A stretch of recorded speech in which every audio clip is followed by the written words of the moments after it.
Hi, this is Robert Kiyosaki, and you're listening to Capital Hacking. This is the most important thing you can listen to today. He's the one. I have a dream. With great power comes great responsibility. I could do this all day. This is it. Don't get scared now. They may take our lives, but they'll never take our freedom. Cinderella's story out of nowhere. Did you know that the only thing we have to fear is fear itself?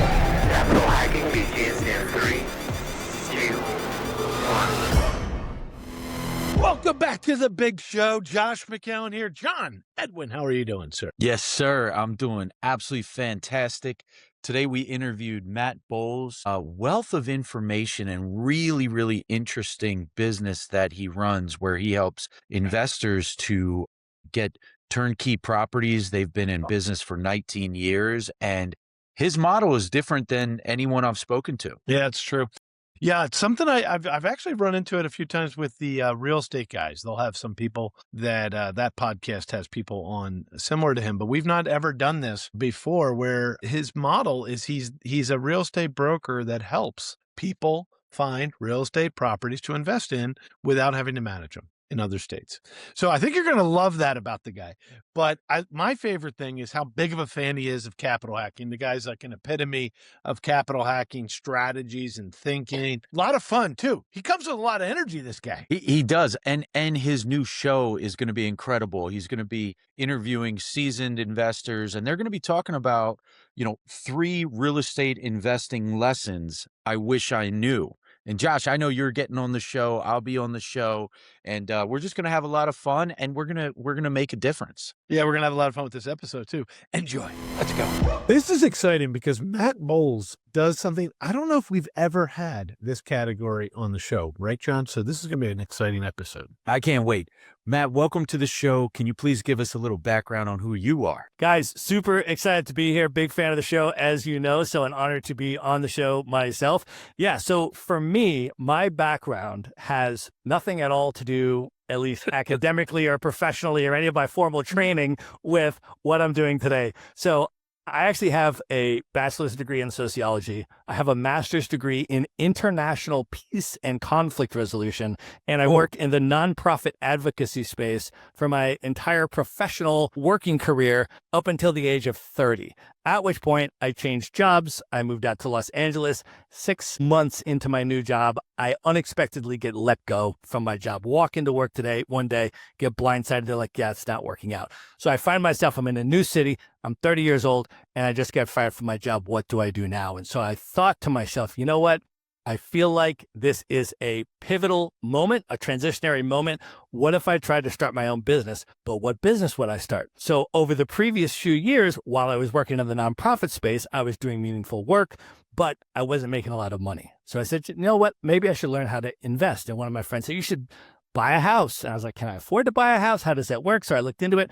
I ended up buying, while I was working at my job, a 4-bedroom house and renting out 3 bedrooms to friends of mine. And in the first year, it appreciated more than my annual salary at the nonprofit. And I was like, well, that's an interesting concept. So then I cashed out, refinanced that, started buying rental properties in out-of-state markets. And then my friends approached me and they're like, dude, how are you buying these rental properties? Can you show us how to do it? I was like, sure, I'll just show you what I'm doing. And as we were buying these rental properties, I noticed that the real estate brokers that were helping us to buy the properties were getting paid a commission, but we weren't the ones paying it. I was like, that's interesting. They're getting compensated. They're providing value, but we're not paying anything at all to work. Yeah. It's totally free. So when I went to start my business, I was like, what business will I start? And I said, you know what? I already have people asking me to help them to buy rental properties. I'm already doing that. If I could just get a real estate brokerage license, I could continue helping my friends buy real estate, continue charging them nothing, and now all of a sudden I can make money and have a business. I was like, that's perfect. That's for me, because I don't like selling stuff. I especially don't like selling stuff to my friends. But if I could just help them build their wealth and buy real estate and not charge them anything, and all of a sudden have a business, that is the perfect model for me. So I got 2 business partners, and the 3 of us founded Maverick Investor Group in 2007. And for the last 19 years, our one and only niche specialty has been helping people to buy turnkey residential investment property in out-of-state markets. Wow.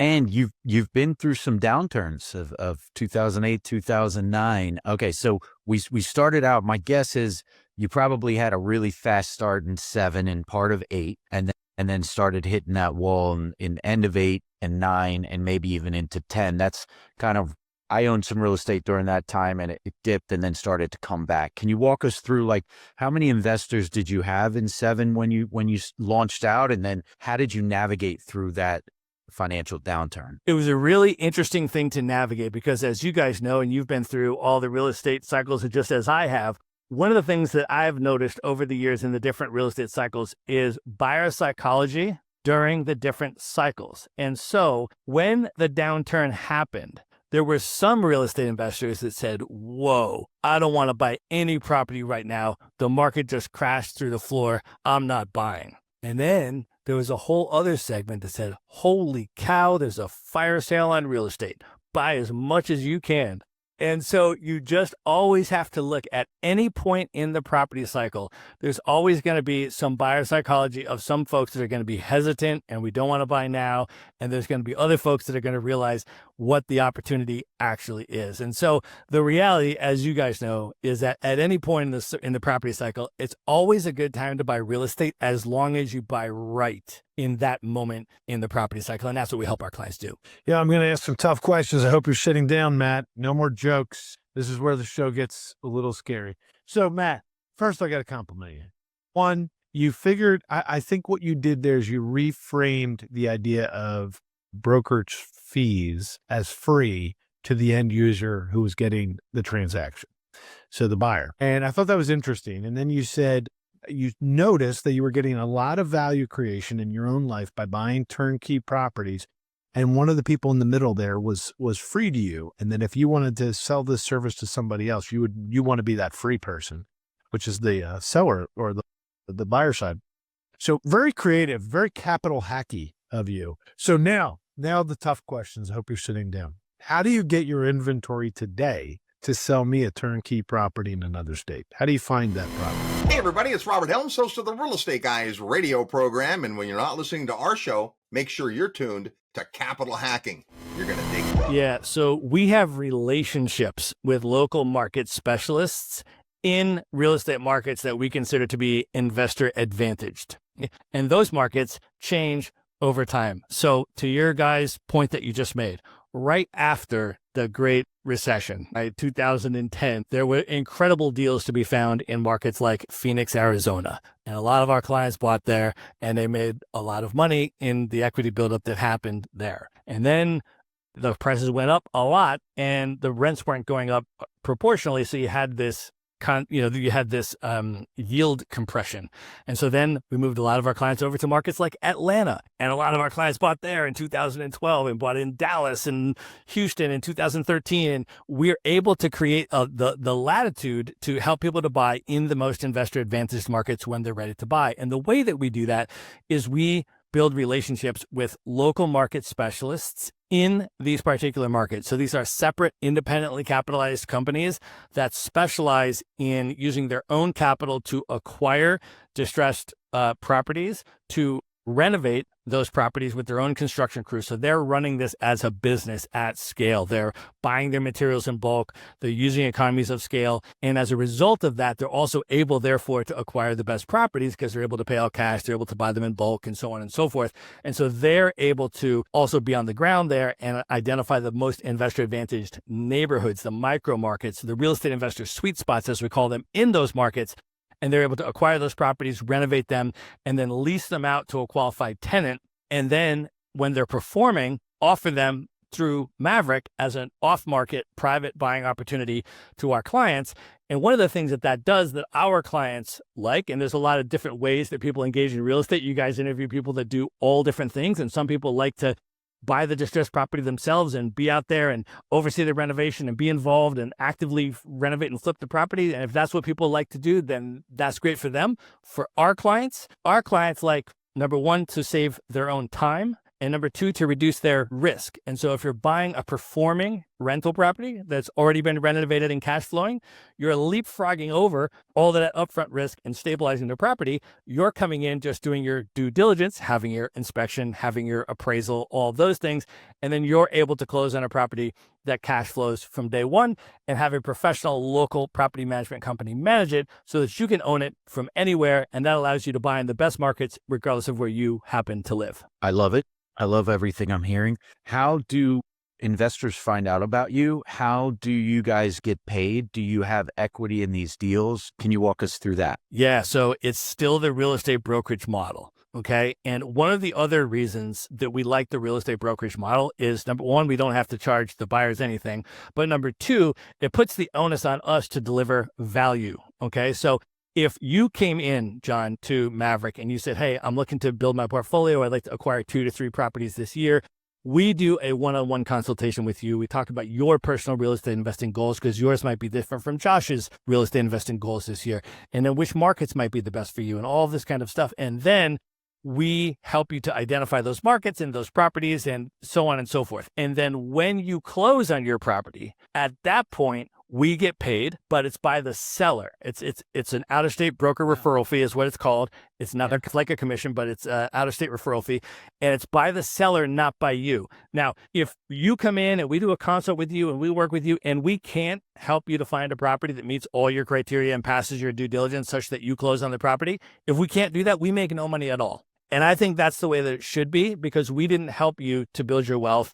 We didn't help you to advance that. And so I don't think that we should get paid for that. So we put all of the onus on ourselves to deliver that value. If and when we can deliver that value to the point that you close on that property, only then do we get paid. But even then, it's not by you. It's 100% by the seller. That's I mean, I've never heard of a business. I mean, I know that they're out there, but that is an incredible business model. What type of like real estate space are you in? Is it residential? You guys all units.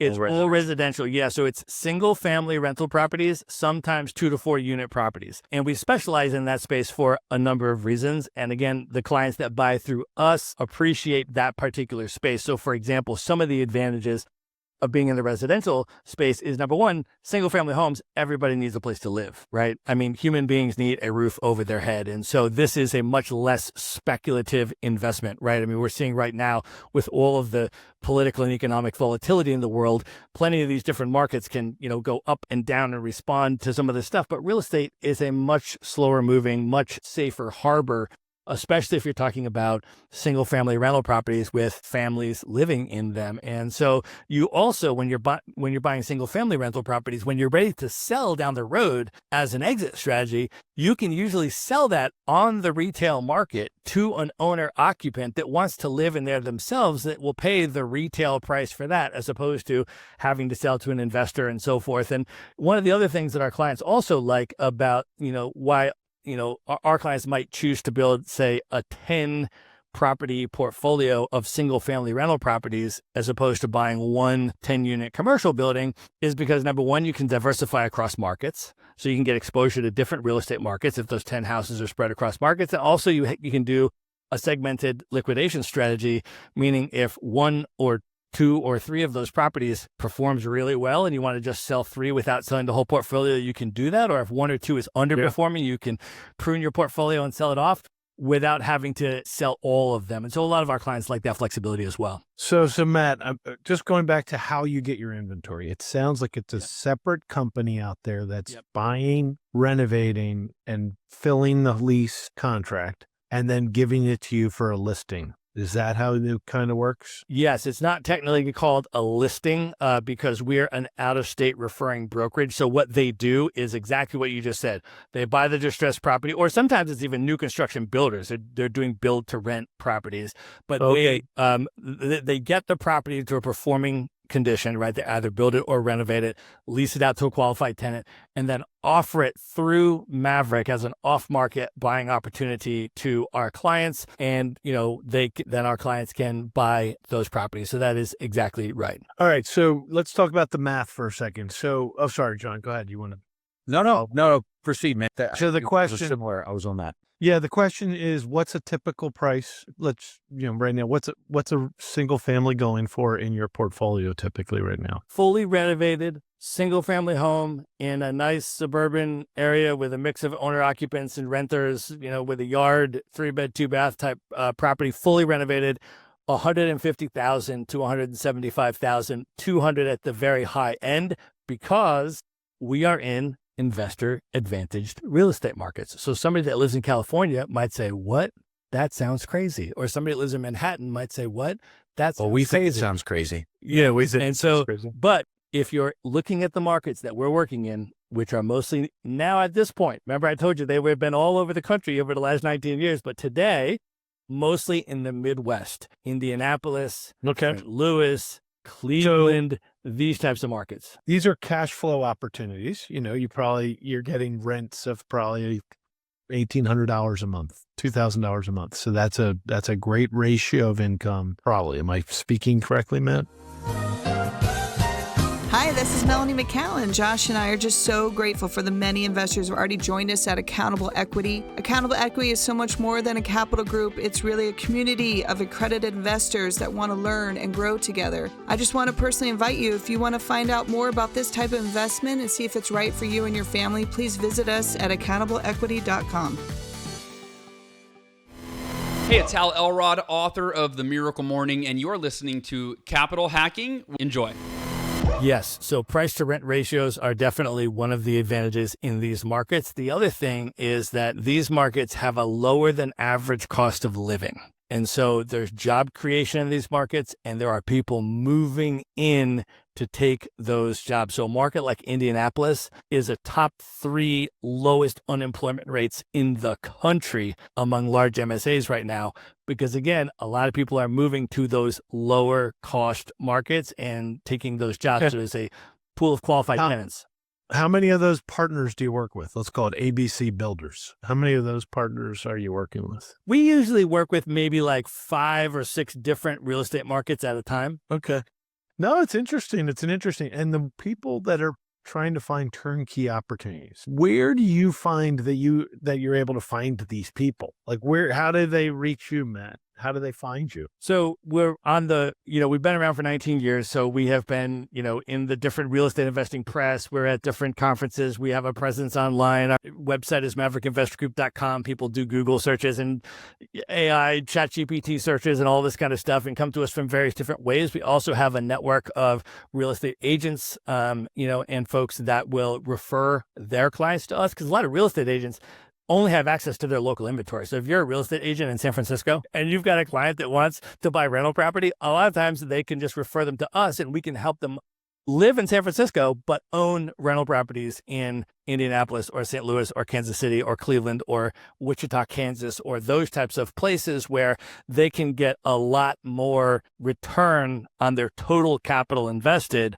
by using a geographic arbitrage strategy and simply deploying that investment capital in these other markets. And are these investors, because I'm thinking that's a great 1031 actually opportunity where you could buy, like someone like me, I could come in and say, hey, I'm going to grab 10 or 15 or 20 of these properties that I'm going to 1031 into. Is that possible? That's my first question. My second, what is the average cap that you're seeing and giving to investors? And my third question is, who manages these properties? Great question. So let me maybe hit them in reverse. So they're all managed by a local professional property management company. Now, you as the investor, there are no post-sale requirements. There cannot be legally. So as soon as you close on that property, you can do anything you want with it, right? You can choose any property management company that you like, but we always like to recommend at least one preferred local property management company. Sometimes it's vertically integrated. So the seller that is buying and renovating and selling the property, they have a vertically integrated property management company where they offer you that service as well. And then sometimes there's a third party local professional management company in that city. These are all in major MSAs. So there's plenty of management companies to choose from. We usually encourage people to interview at least 2, but we always have a preferred management company. Now, In terms of the 1031, absolutely. We work with clients that do that all the time. And a lot of times, as you just said, if they're coming in from these bigger markets and you're selling a property in California or you're selling a property in one of these other really expensive markets, you can literally buy 10 houses. If you sell a $1.7 million property and you're buying $170,000 properties, and you could sell one and own 10, and the total cash flow on those 10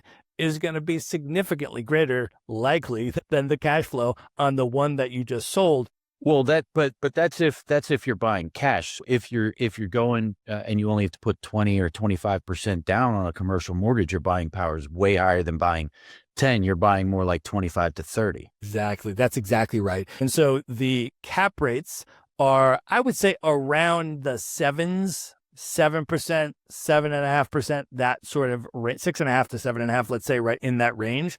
But of course, as you guys know, the beauty of buying and holding residential investment long term is it activates 5 simultaneous profit centers. So yes, you have the cap rate in terms of your passive rental income that's coming into you, but then you also have the market appreciation.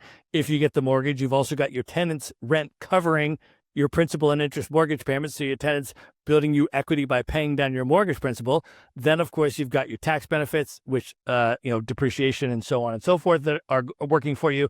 And then, of course, you've also got the ability to profit from inflation because now you're on the other side of the inflation equation and your price is being pushed up with inflation. Your rents are being pushed up with inflation. And you borrowed your mortgage, if you took it out in today's real dollars, and you're paying it back in future diminished nominal dollars that are worth less than the ones that you borrowed. So now instead of destroying your wealth, inflation is debasing your debt and working in your favor. So when you buy and hold, you've got all of these 5 profit centers working for you and compounding over time. Yeah, no, it's great education there, my friend. So listen, we're about to be on your big podcast soon here. And I want to ask you a little bit more about the podcast. Before we get there, what is your number one way of finding clients now? Our number one way of finding clients right now is through referrals. So I told you the way that our company began is I was literally helping my friends buy real estate, and then they started sending their friends and so on. And that's literally, we've grown so organically. So our favorite way to find clients is when people refer. Absolutely. And how many people have you served over the years, or investor groups or investors? I mean, we've been doing this for 19 years. We've helped people buy over $100 million worth of residential investment property. My partners and I, we have worked in probably 15 different markets, over the different years and so forth. So we have been through the property cycles. We've worked in a lot of the different markets, and we've worked with a lot of clients over the many, many years. And so, we love working with people where if it's your very first rental property, you're just trying to start and get into the real estate game. And then we work with clients that have been in the real estate game for as long as you and I have been, and they're just trying to continue building their portfolio or to diversify into this particular asset class. So wherever you are in your real estate investing journey, we're happy to work with you. And now let's jump into the new podcast. Why don't you tell us about it and why you're doing it? Why do this podcast? Go ahead, tell us. Hey guys, it's John Vroman, founder of Front Row Dads, and you're listening to Capital Hacking, the best investment you'll make today. Yeah, so the podcast is called 3 Real Estate Investing Lessons I Wish I Knew. And since I've been in the game for doing Maverick for 19 years and investing for even longer than that, I said to myself, and I know a lot of people that have been in the real estate game for about that long, and I said to myself, if I want to do a real estate investing podcast, there's so many real estate investing podcasts now. What would I be able to do that would be different or that would be fundamentally distinct from all of these other real estate investing podcasts? I said, you know what? What if I brought on a whole bunch of experienced real estate investors? They've been doing this for years. And I asked each of them, thinking back now on all the lessons, your entire journey that you've learned, if you could go back to day one and give yourself 3 pieces of advice, what are the top 3 real estate investing lessons that you've learned that you wish you knew when you were starting out? And I said, that is going to be interesting, because even if I've heard all these people on podcasts before, like I've literally heard every single one of these people talk before, I've never heard them answer that question. So I feel like that would be really fascinating. And a lot of these people are my friends who I've known, but they're also now starting to refer me to other people as well. It's like, oh, you should ask this person those questions. You should ask this person. And so I think it's been really fun so far recording the initial episodes. And yeah, it's launching in Q2 of 2026. 3 real estate investing lessons I wish I knew. Yeah, and when you launch it, what's your business goal? Like how will you benefit from that great show? I think 2 ways. Number one is it's an amazing networking opportunity, right? You and I are now on a podcast together. We are networking. After we finish this podcast, I'm going to ask you, hey, John and Josh, who is somebody that you guys think would be an amazing guest for this podcast that I should definitely interview, right? And then I'll be able to meet that person. How cool is that? Like, what an awesome networking opportunity it is, right? So one is networking with the guests and continuing to build out the network and meeting amazing people that are connected with other amazing people, which is how we connected, of course. And then the other way is that it's going to be a way for listeners to come in and hear a very concentrated, high value amount of real estate investing advice, where, as I said, even if they've heard some of these guests interviewed on podcasts before, they've likely never heard them answer this particular question. And so it's going to be really interesting, both for newbies who are like, oh, I'm starting out, I want to hear the wisdom of all these experienced investors and what they would tell me. But it's also going to be interesting for experienced investors to hear people that they may know. Maybe they spoke at a conference with them before, they met them or they saw them or whatever. Like, I want to know how that person answers those questions. And so I think it's going to be interesting for everybody. And then we'll get listenership, and through the listenership, they'll get to know me, get to connect with me through listening to the podcast. And then if it's a good fit for them to work with my company, Maverick Investor Group, to start building their turnkey rental property portfolio, we'll obviously have those services available also. Wonderful. Love it.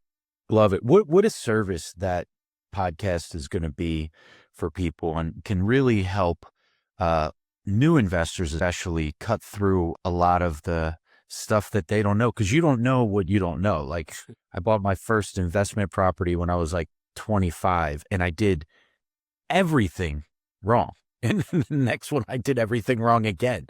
It takes time. There is a learning curve. And that was before all these podcasts, like a Bigger Pockets and all these other ones. But that's interesting, man. I'm excited for you. That's going to be great. Thanks, guys. And final thoughts here as we go. Did we ask tough enough questions, or was there one more scary question you're like, I thought you were going to ask me? You guys have asked amazing questions. You always do. I'm so appreciative of your show and the people you bring on and the conversations that you host. And so, yeah, if anybody here is interested in connecting with me or learning more about Maverick, I actually created a special page just for the capital hacking audience. And It is Maverick. It's maverickinvestorgroup.com/CH. Stands for capital hacking. And there I have for you put together kind of a bundle of free stuff. I told you everything's free. So number one is a free one-on-one video consultation.